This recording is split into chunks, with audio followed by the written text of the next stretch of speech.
دراز پہاڑی علاقے میں ایک سلطنت تھی جہاں ایک شاندار محل تھا جو سایوں کے محل کے نام سے مشہور تھا۔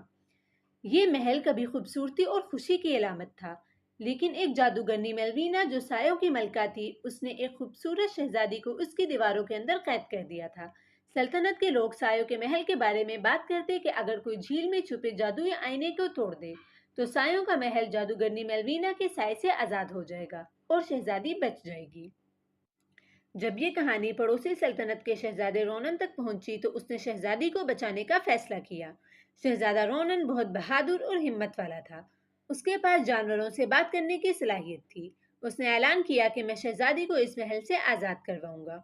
اس کی یہ باتیں سن کر ملکہ پریشان ہو گئی اور کہنے لگی، تم اکیلے سایوں کے محل میں نہیں جا سکتے، میلوینا طاقتور اور ظالم ہے۔ مگر شہزادہ رونن پرعزم رہا۔ اس نے ہمت و بہادری